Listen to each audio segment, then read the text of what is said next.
Hawkins used to think the most heart-pounding moment in his life was hearing a lion's roar 10 meters from his ranger outpost. That was until one afternoon, when he saw it, a full-grown rhinoceros, lying alone on the edge of a marsh. No visible wounds, no blood, but unable to stand, and its belly swollen in an unnatural way, swollen like something inside was expanding. Not pregnancy. Hawkins was certain this was a male. So what was causing the distension? Like a drum filled to the brink under the late sun? The wind stilled.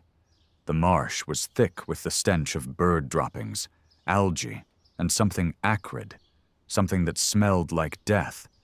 The rhino opened its eyes as Hawkins approached. No growl, no movement, just one look, silent, sorrowful, as if it too was waiting for the end. He knelt beside it, placed a hand on its belly. Hot. Very hot. Beneath the thick skin were irregular, chaotic movements. Hawkins had some wildlife rescue training, but nothing prepared him for something this bizarre. No radio signal, no cell service. He had only a first aid kit, a survival knife, and one decision: intervene or let fate win. He chose to intervene. He made a small incision below the belly. Yellow fluid burst forth, reeking of something alien. Hawkins held his breath and widened the cut. Inside was something strange, soft, damp, wrapped in a translucent membrane. He reached in, pulled out a small creature, a rhino calf. No fur, barely the size of a beagle, but still breathing. The adult rhino panted. Hawkins stopped the bleeding, bandaged what he could. The calf whimpered, nestling into his jacket. His hands trembled. He hadn't just saved an animal. He might have opened a door to something much bigger than himself. Night fell quickly. Hawkins took shelter in an abandoned wooden hut half a mile away. He lit a fire, holding the calf close. The adult rhino lay just inside the doorway.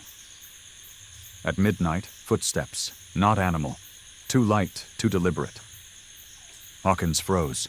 A shadow passed the doorframe, then vanished.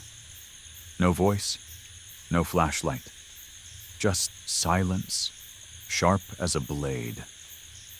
By morning, he found boot prints beneath the mud, straight lines, intentional, and more than one set. As the sun rose, the adult rhino tried to stand. Hawkins supported it with his entire body. It took 3 tries before it rose. The calf stumbled behind, still glued to his side. They headed toward the ranger base, but were stopped halfway by a man in old protective gear, holding a tranquilizer gun. "We're here to retrieve the prototype," the man said flatly. "The calf is a genetically modified specimen. It doesn't belong in the wild."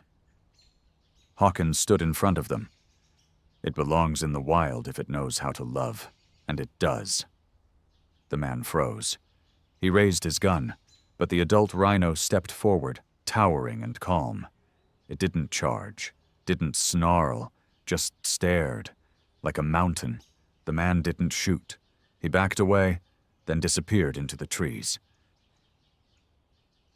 2 weeks later, Hawkins left the station for a new assignment in the highlands. Before departing, he returned to the same marsh.